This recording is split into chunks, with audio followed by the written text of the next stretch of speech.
하나님의 말씀은 사도행전 13장 1절 말씀부터 3절 말씀이 되겠습니다.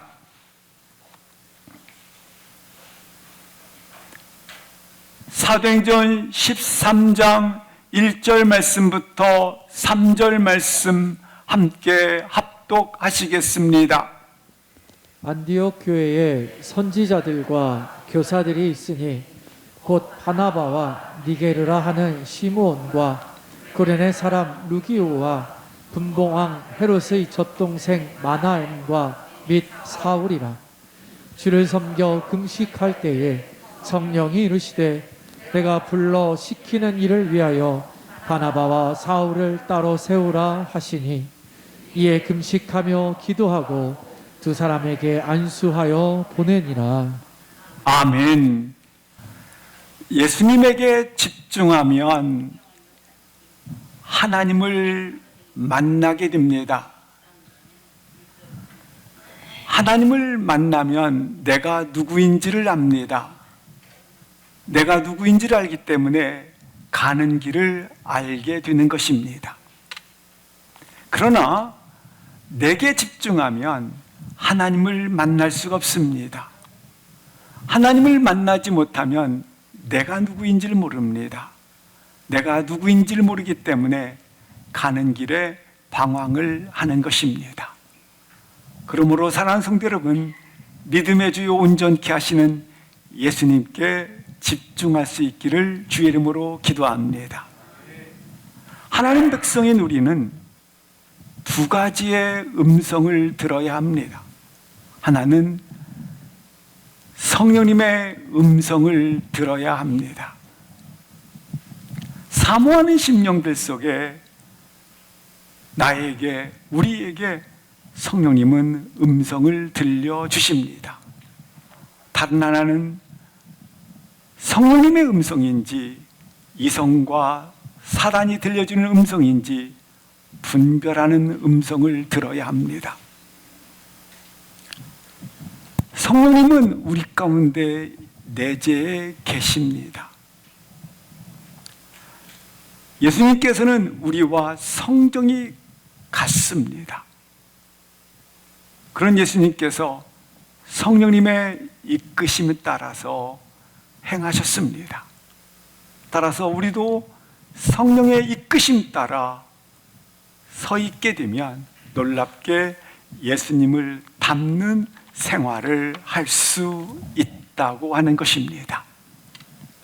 오늘 본문은 이 성령님의 임재가 안디옥 교회에 있었고, 안디옥 교회는 하나님의 뜻을 드러내게 됩니다. 동일하게 이 시간 하나님의 성령이 우리 교회에 임재함으로 말미암아 하나님의 뜻을 드러내는 교회가 될 수 있기를 기도합니다. 초대교회에 급하고 강한 바 같은 소리가 들렸습니다. 그리고 불의 혀같이 갈라짐이 보였습니다. 이 거룩한 바람, 거룩한 물결이 불게 된 것입니다. 이 거룩한 바람은 38년 동안 성전 미문에 앉아 있었던 안진뱅이가 생각과 태도를 변화시키는, 바꾸는 역사가 있게 됩니다. 그는 나는 은과 금으로 사는 자이다. 나는 은과 금을 나의 전부로 가지고 사는 자라고 생각을 했습니다. 그러나 거룩한 바람이 그곳에 불기 시작하자 그의 생각과 태도를 바꾸었습니다. 나는 은과 금은 없거니와 나사렛 예수 이름으로 사는 자라고 바뀐 것입니다. 혹 40년 동안 안진뱅이처럼 그렇게 묶여 있는 것이 있습니까? 불가능하다고 놓여져 있는 것이 있습니까? 어떤 분은 전도가 안 되는 분이 있을 것이고, 어떤 분은 내가 용서가 안 되는 분이 있을 것이고, 어떤 분은 내가 사랑의 아름다운 회복이 안 되는 분도 있을 수 있습니다. 이와 같이 38년 동안 묶여있는 이곳에 거룩한 바람이 흘러 들어가 거룩한 물결이 흘러 들어감으로 말미암아 변화가 일어나기를 주의 이름으로 기도합니다. 성령 체험 이전에 베드로는 십자가 앞에서 부끄러워했습니다. 법정 앞에서 3번씩이나 부인했습니다. 좌절했습니다. 그러나 성령이 바람이 그에게 불자 성령의 물결이 그에게 흘러 들어오자 놀랍게 베드로는 설교할 때에 3,000명이 회개하고 돌아오는 역사가 있게 됩니다. 위기와 감옥에 갇히는 그 현장 앞에서도 담대함과 그리고 그는 놀랍게 그 안에서 찬양을 하는 자로 바뀌었던 것입니다. 이 거룩한 물결, 거룩한 바람을 타고 있으면 사건이 일어납니다. 여리고성 사건, 아이성 사건, 아나니아와 삽비라 같은 사건들이 일어납니다. 그러나 이 모든 사건들은 부흥운동의 놀라운 계기가 되었다고 하는 것입니다. 이 부흥운동에 거룩이 없게 되면, 거룩이 빠지게 되면, 거룩한 부흥운동인데 거룩이 빠지게 되면 지칩니다. 거룩이 빠지게 되면 교만하게 됩니다. 두 마음을 품게 되는 것입니다. 그렇습니다. 소유가 아니라, 상황이 아니라 내가 거룩한 물결을 타는 것이 능력이 되어진다고 하는 것입니다. 이 시간 거룩한 물결을 타는 능력을 힘있기를 주의 이름으로 기도합니다. 이 거룩한 바람은 예루살렘 교회를 탄생시켰습니다. 오늘 본문에 안디옥 교회는 어떻게 탄생을 하였는가입니다. 거룩한 충격으로 예루살렘 교회가 탄생되어진 것입니다. 동일하게 우리 몸된 교회도 거룩한 바람으로 탄생되었다는 확신을 갖기를 주의 이름으로 기도합니다.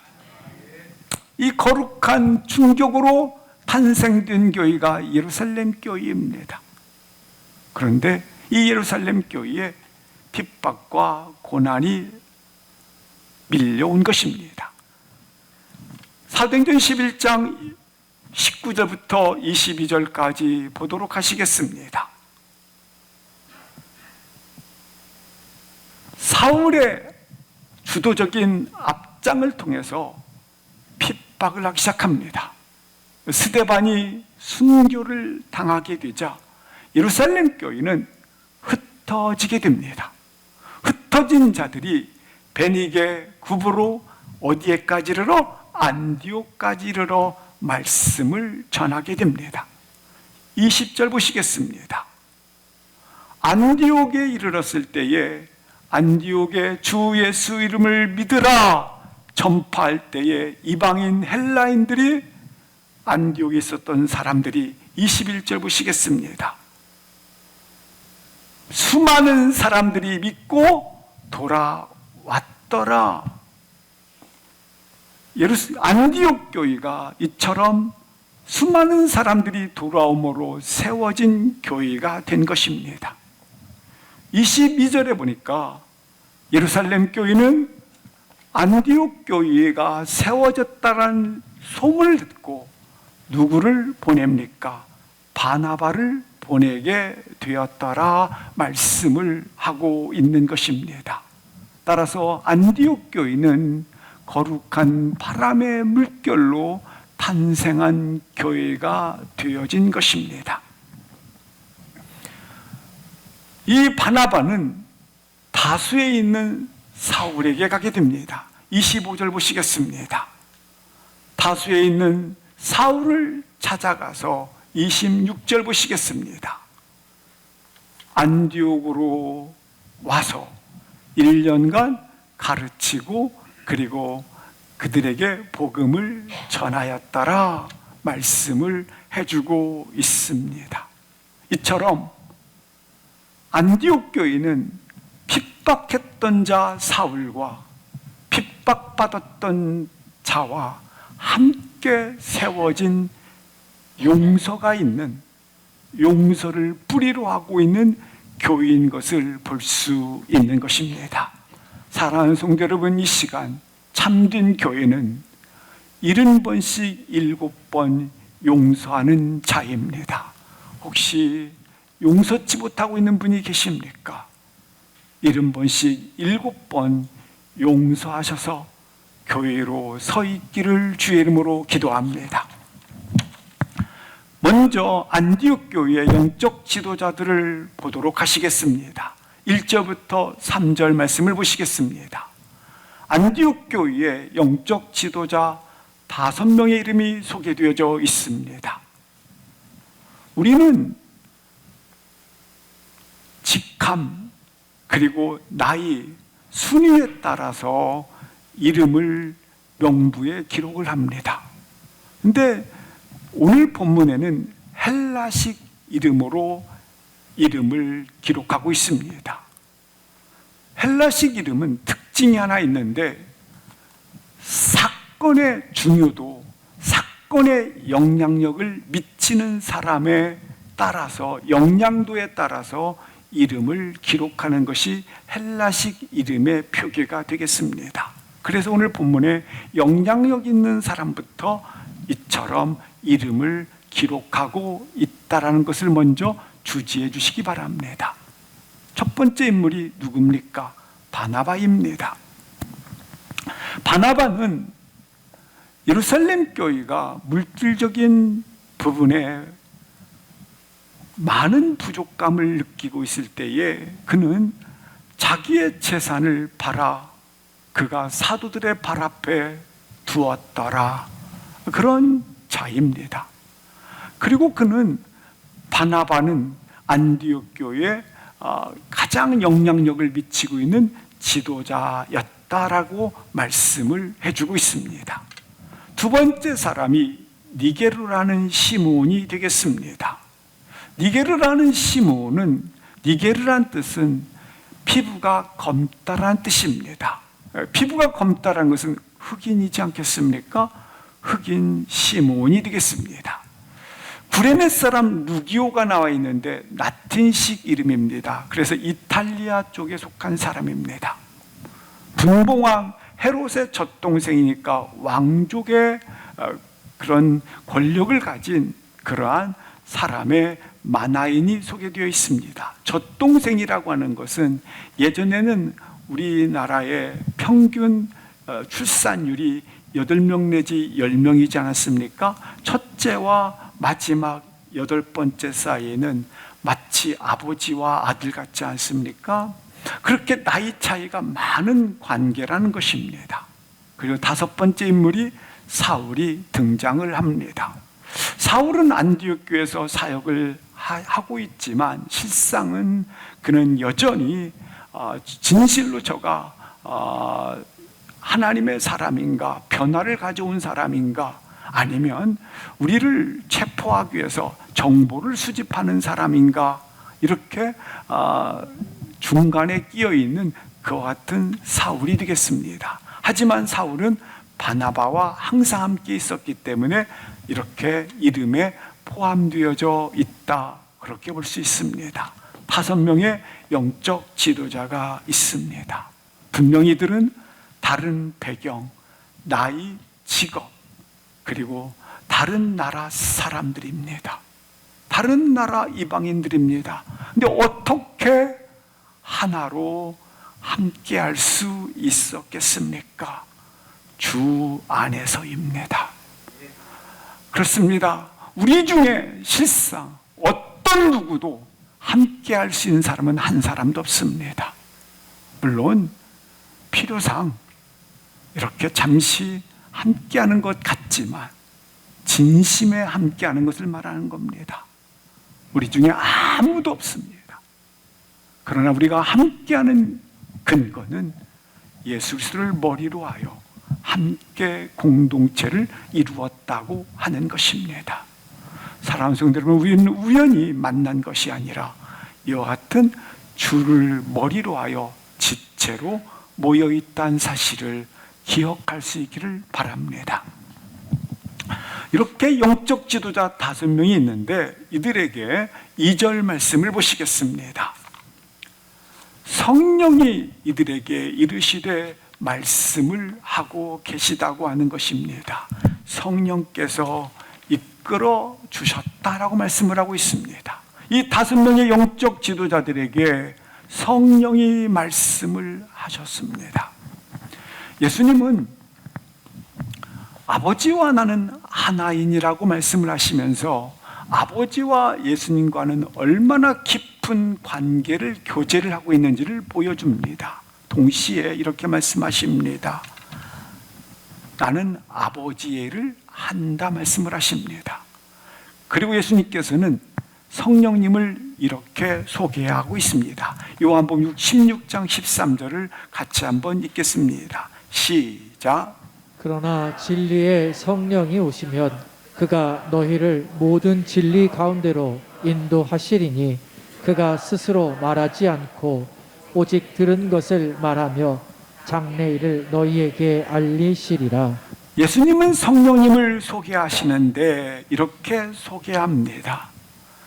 그는 스스로 말하지 않는다. 하나님부터 들은 것을 말하신다라고 말씀하고 있습니다. 성령님은 오셔서 스스로 말하지 않습니다. 들은 것을 말씀하고 있는 것입니다. 누구로부터 들었습니까? 아버지로부터 들은 것입니다. 우리 예수님께서도 아버지로부터 들은 것을 내가 이라고 말한다. 성령님께서도 아버지로부터 들은 것을 말한다고 말씀하고 있습니다. 따라서 아버지의 음성과 예수님의 음성과 성령님의 음성은 내용이 동일하다고 하는 것입니다. 그런데 이 영적인 지도자 5명에게 놀랍게 성령이 뭐 하셨어요? 말씀하셨어요? 안 하셨어요? 말씀하신 것처럼 영적 지도자들에게 성령님께서 말씀을 하신 것처럼 이것은 영적 지도자 5명에게 하나님의 음성, 예수님의 음성, 성령님의 음성을 들려주신 것처럼 동일하게 사모하는 심령들에게 들려주신다고 하는 것입니다. 언제 들려주시는가? 다시 2절 말씀을 보시겠습니다. 누구에게 들려주시는가? 누구에게 언제 들려주시는가? 성령이 이르시되 누구에게 말씀을 하시는가? 주를 섬겨 금식할 때에, 주를 섬겨 금식할 때에 들려주신다고 하는 겁니다. 아니, 듣게 되어 있습니다. 다른 표현으로 말하면 사모하는 심령들에게, 기다리는 심령들 속에 들려주신다고 하는 것입니다. 이것은 육신의 소리, 경험의 소리가 아닙니다. 다 육신의 소리, 경험의 소리를 듣고 살면 사람이 지칩니다. 육신의 소리, 경험의 소리가 아니라 하나님의 음성, 예수님의 음성, 성령님의 음성 언제 들리는가? 오늘 주를 섬겨 금식할 때에 들린다고 하는 겁니다. 사도행전 13장 1절 말씀을 보시겠습니다. 여기 선지자들 복수입니다. 교사들, 복수입니다. 복수. 다시 한번 요한계시록 3장 22절 보시겠습니다. 성령이 교회들에게 말씀을 들려주십니다.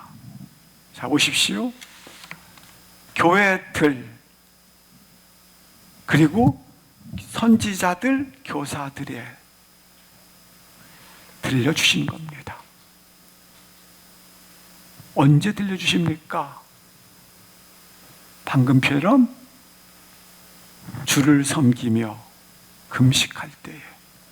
다른 편으로 말하면 사랑하는 성도 여러분, 경험보다, 토론보다 먼저 기도할 수 있기를 기도합니다. 성령 안에서 대화를 하는 것입니다. 왜입니까? 세상의 소리가 크면 교회는 육체적 교회가 되어버립니다. 그러나 성령에 사로잡히면 그 소리가 성령의 소리로 대화가 되어지고 마음이 모아지고 그 길을 가게 되기 때문에 성령님이 이끄시는 교회가 되는 것입니다. 우리 교회가 혹 육신의 교회가 아닌 성령님이 이끄시는 교회로 다시 한번 서 있기를 주의 이름으로 기도합니다. 우리도 대화할 때 보면 이게 육신의 교회에 지금 내가 와 있나 할 때가 많이 있지 않습니까?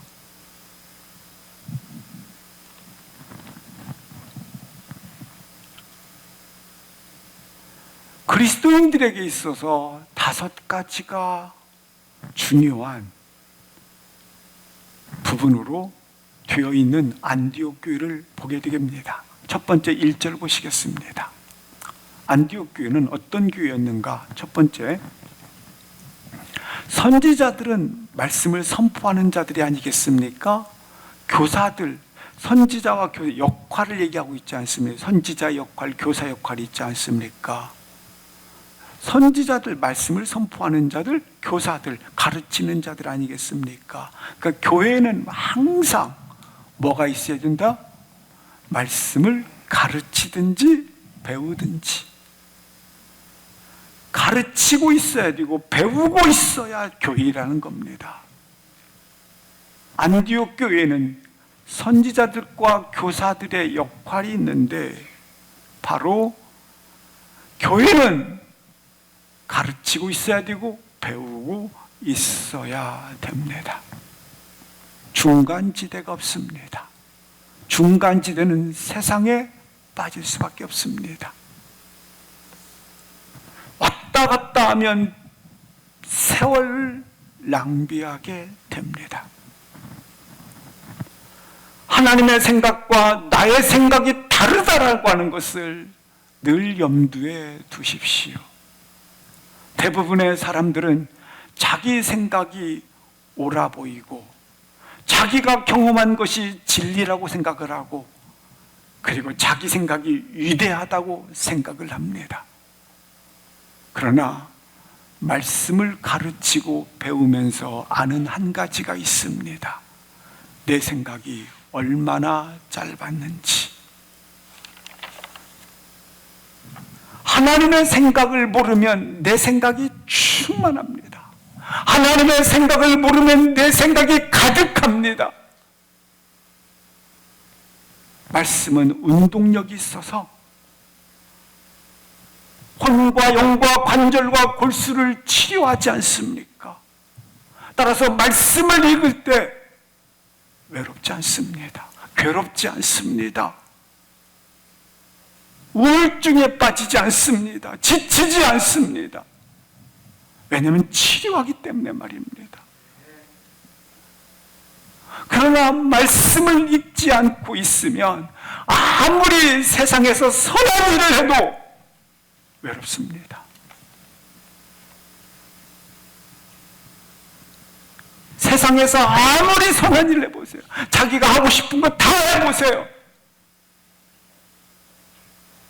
다 가지고 있고 다 하고 있고 다 한다 할지라도 말씀을 읽지 않으면 외롭습니다.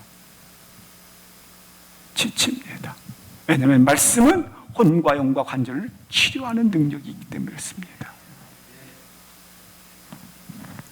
초대교회에는 첫 번째 선지자들과 교사들이 있으니 다른 말로 말하면 말씀이 있었다는 겁니다. 사도행 13장 2절 말씀해 보시면 이 초대교회에는 두 번째 있는 것이 있어요. 주를 섬겼다고 말씀하고 있습니다. 주를 섬겼다는 말은 그리스도인으로서 가장 적극적인 행동이 있는데 그것은 예배 아니겠습니까? 여기서 원어적 의미로 섬겼다는 것은 예배하다, 경배하다라는 뜻입니다. 제사장이 성전에서 온전히 하나님께만 받들고 섬긴다라는 의미입니다. 예배한다고 하는 것은 내가 중요한 것이 아니라 하나님이 중요하다는 것입니다. 내가 중요하면 나에게 예배하지 왜 하나님에게 예배하는 것이겠습니까? 따라서 예배는 하나님께 집중하는 것입니다. 나의 영혼이 홀로 단독자로 하나님 앞에 존재하는 것입니다. 철저하게 존재하는 것입니다. 사람과의 관계를 가지고 있다면 수평적 관계가 아니겠습니까? 근데 여기 예배하다고 하는 것은 하나님 앞에서 수직적 용어가 되는 거예요. 그래서 더 무릎을 꿇습니다. 두 손 듭니다. 더 주 앞에 엎드립니다. 하나님께 집중하는 행위가 된다고 하는 것입니다. 이처럼 하나님께 영광을 올려드릴 때에 하나님께서 말씀해 주시고, 말씀해 주셨지 않습니까? 말씀해 주시고, 계시해 주시고, 환상을 부어주시고, 복잡하게 얽혔던 일들을 길을 내시고,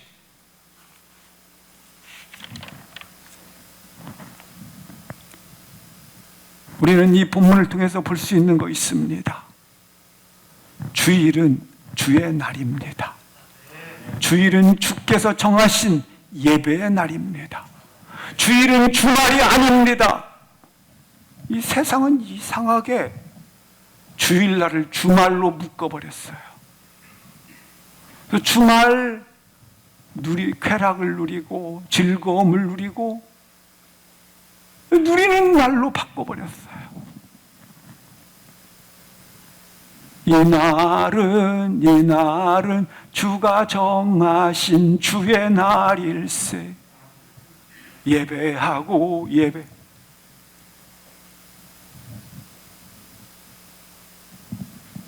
거룩한 주님의 날을 주말로 바꾸어 불러서 주의 날을 흐리하게 만듭니다. 이는 죄입니다.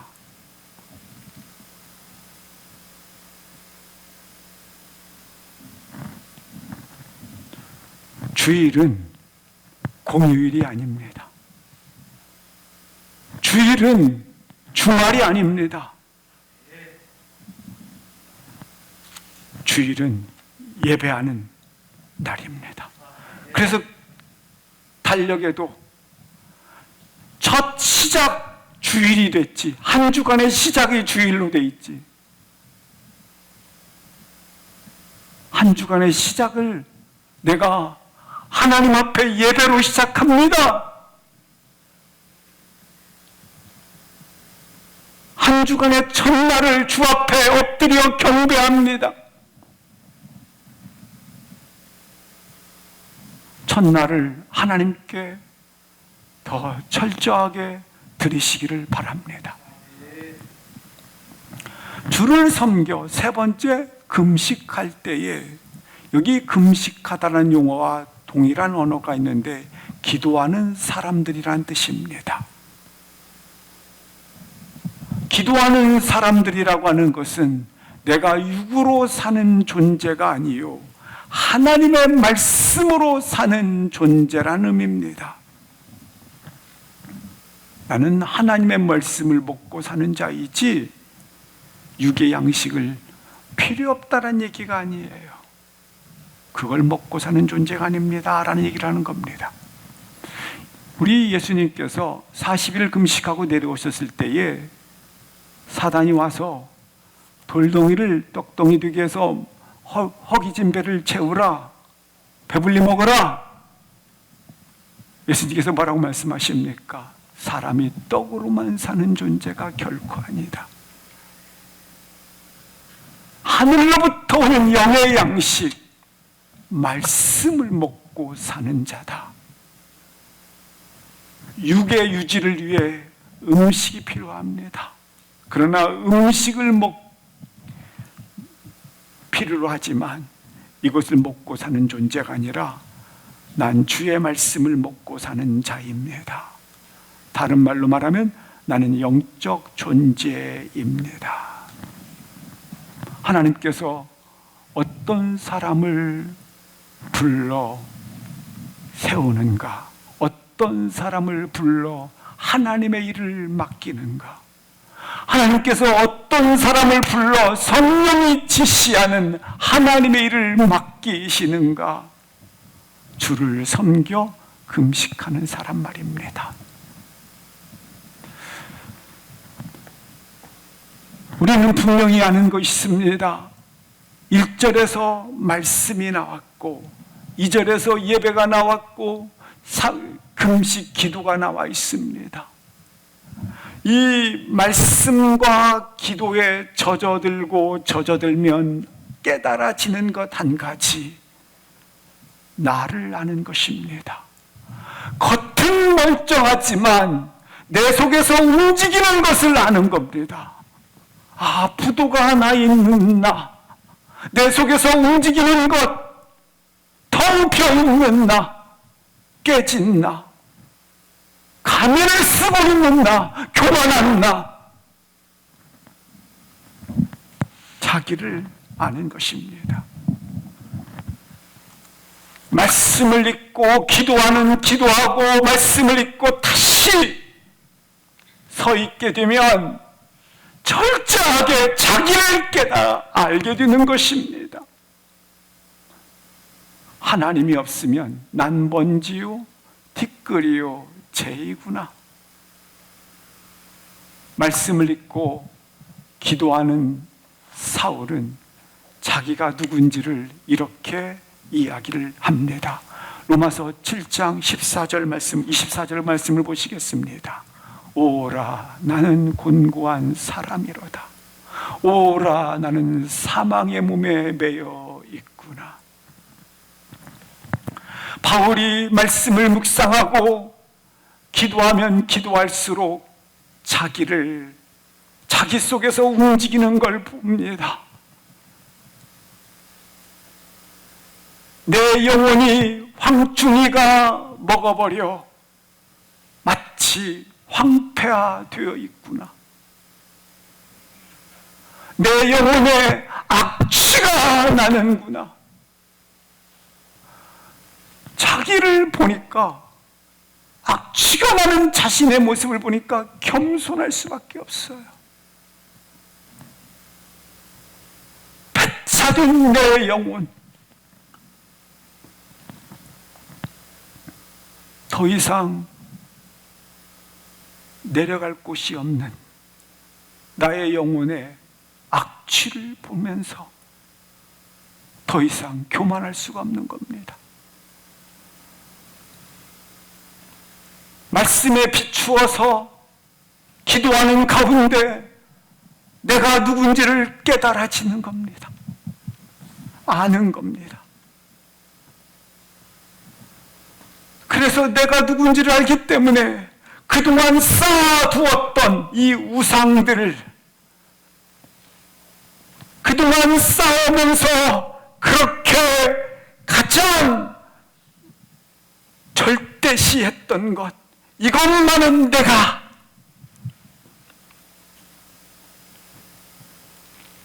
버리지 못하는 것들, 쌓아두었던 우상들을 감사하게 허물어뜨리기 시작합니다. 가면을 벗어 던져버리는 것입니다. 이것을 철저하게 아는 사람들은 놀랍게 어떤 상황이 와도 자기를 우상화시키지 않습니다. 어떤 상황이 와도 자기 지식을 절대화시키지 않습니다. 사람들이 환호하고 박수친다 할지라도 헤롯처럼 하나님의 영광을 도둑질하지 않습니다. 바울처럼 고백합니다. 나는 곤고한 사람이로다. 나는 사망의 몸에 매여 있구나. 그러나 동시에 하나님이 함께 계시기 때문에 로마서 8장 30절 보시면 이렇게 말씀합니다. 부르시고 의롭다 하시고 영화롭게 하여 주셨구나. 그래서 정반대의 고백을 하게 하는 겁니다. 오라 나는 곤고한 사람이로다. 그러나 나를 예수 그리스도를 믿어 거룩한 물결로 변화시키셔서 의롭다 하고 나를 영어롭게 하셨구나. 정반대의 고백을 하게 한다고 하는 것입니다. 하나님은 이와 같은 자를 마음에 합한 자 그리고 합당한 자라고 그가 부르셔서 하나님 나라의 일에 영화롭게 쓰시기를 원하신다고 하는 것입니다. 사랑하는 성도 여러분, 두 번째, 기도하고 있고 말씀을 묵상하고 있으면 아는 것이 있습니다. 보이는 것보다 보이지 않는 것을 더 중요하게 여기고 영원하다고 여기기 때문에 그렇습니다. 사랑하는 성도 여러분, 보이는 거 너무 좇지 마십시오. 보이지 않는 중요하고 영원한 것을 붙잡기를 주의 이름으로 기도합니다. 하나님 말씀을 묵상하고 기도하고 있잖아요. 그러면 희한해요. 보이는 것 쫓아가지 않아요. 엘리야가 갈멜산에서 3년 반 동안 비가 오지 않을 때에 아버지 앞에 기도합니다. 사환과 함께 기도하기 시작할 때에 놀랍게 비가 소나기같이 퍼붓습니다. 사람들은 비가 온다 그렇습니다. 비가 오는 것만 보았고 환호했습니다. 그러나 엘리야는 놀랍게 보이지 않는 하나님이 하셨구나. 하나님이 역사하셨구나. 그리고 하나님께서 기도하는 나를 통해서 일하셨구나. 그걸 아는 거예요.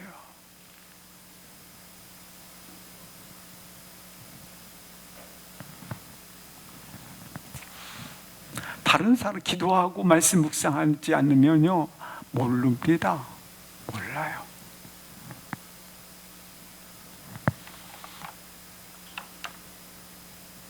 보이는 것보다 보이지 않는 것을 중요시하고 그리고 영원한 것을 바라보는 시선을 가지는 것입니다. 그래서 보이는 것보다 보이지 않는 영원한 것에 집중하고 투자를 하게 되는 것입니다. 사랑하는 성도 여러분, 이 시간 보이지 않는 것 속에서 보이지 않는 것 속에서 미래를 보십시오. 그리고 척박한 현실 속에서 일하시는 하나님의 손길을 보시기를 바랍니다. 자꾸 보이는 것만 가지고 보니까 다 그 자리입니다.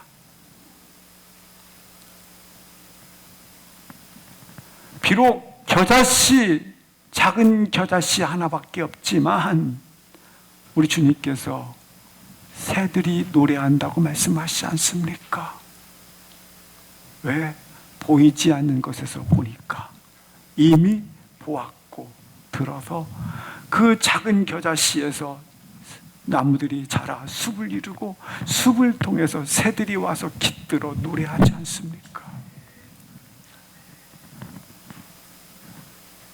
반대로 지금 각광받고 지금 박수 소리 받고 성공했다, 그리고 찬란하다, 그것을 바라볼 때도 우리는 다시 한번 하나님의 영원하신 것 속에서 바라볼 수 있기를 주의 이름으로 기도합니다.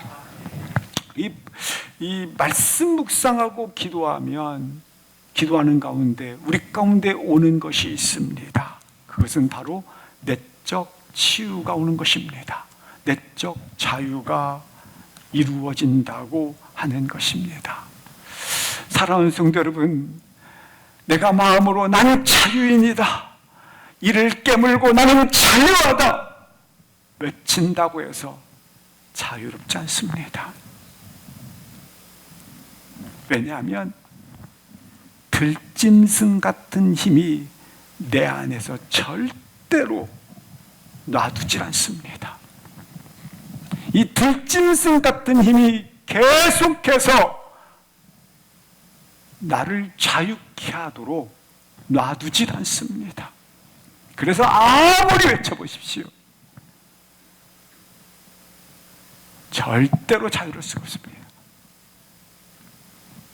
끊임없이 들짐승 같은 이 힘들이 내게 퍼붓는 것입니다. 의심하라, 갈등하라, 고민하라, 외롭다, 너 인간 우울하다, 불안하다, 괴롭다, 이걸 계속 던지는 것입니다. 그런데 멈추지 마시고 말씀을 묵상하고 기도하고 있으면 나 자신이 성찰되어져서 서서히 들짐승 같은 그 소리를 이겨내는 능력을 갖게 되는 겁니다. 따라서 단번에 이루어지지 않습니다.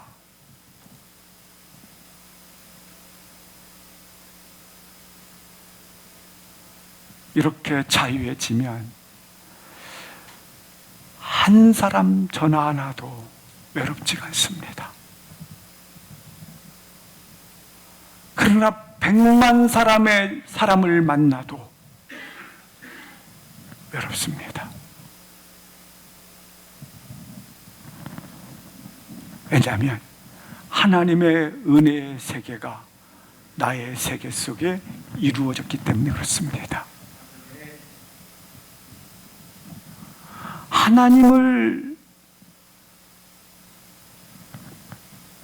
우리가 의지하고 하나님 곁에 있는 그와 같은 나의 세계가 이루어지기를 주의 이름으로 기도합니다.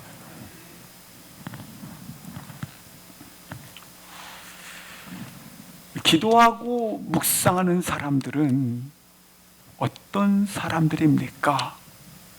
기도하고 말씀을 묵상하면 하나님 한 분만으로 충만한 분입니다. 하나님 한 분만으로 만족합니다. 대부분의 사람들은 자꾸 하나님을 가지고 뭘 하려고 그래요.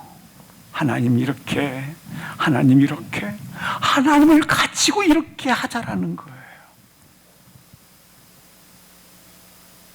대부분의 많은 사람들은 하나님이 주시는 것들이 있어요. 이것 가지고 내 손에 쥐려고 그래요. 그런데 말씀 묵상과 기도를 계속하고 있으면 내가 그분 곁에 있게 돼서 하나님이 날 통해서 역사해 가는 겁니다. 아니, 내가 원하는 거 하나님께서 막 뭘 해야 되게. 하나님, 그런 하나님이 아니세요.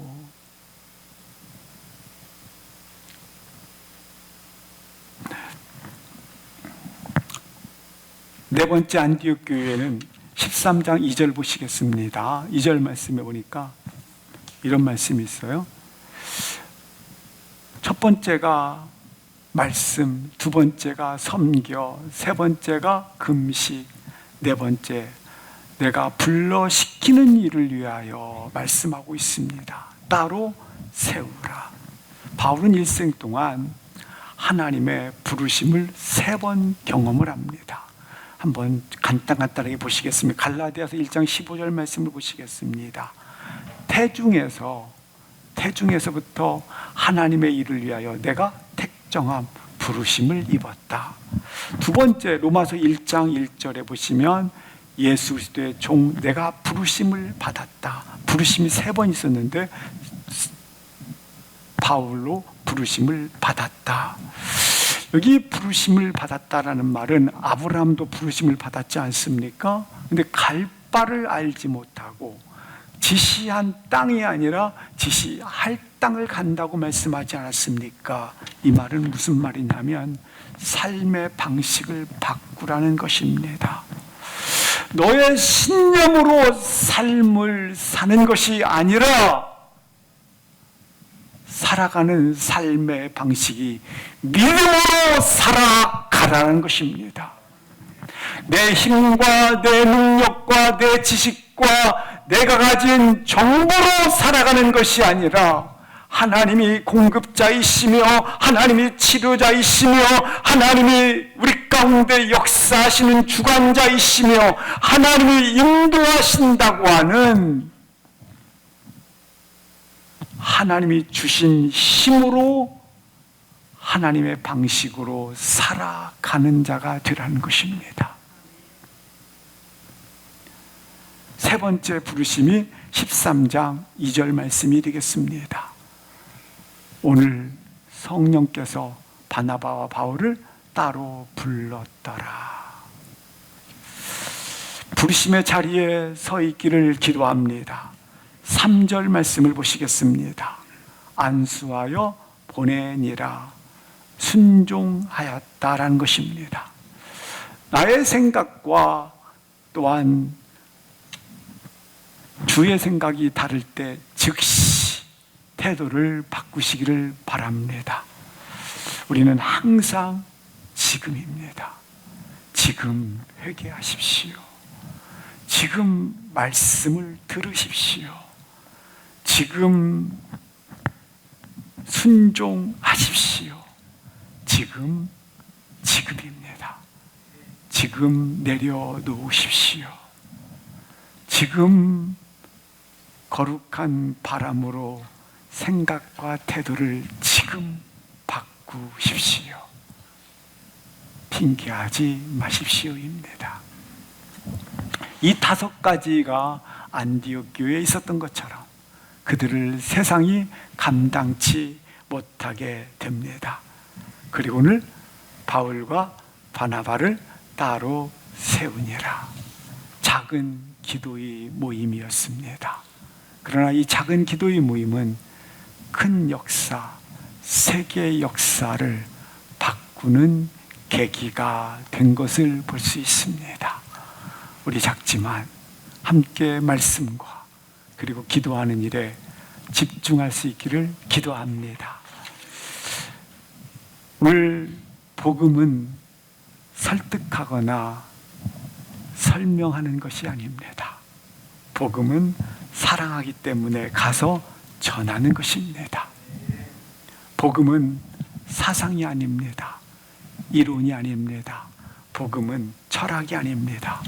복음은 정보가 아닙니다. 복음은 하나님의 지혜입니다. 복음은 하나님의 생명입니다. 복음의 능력으로 걸어가시기를 주의 이름으로 기도합니다. 일어나셔서 합심하여 함께 통성으로 기도하시겠습니다.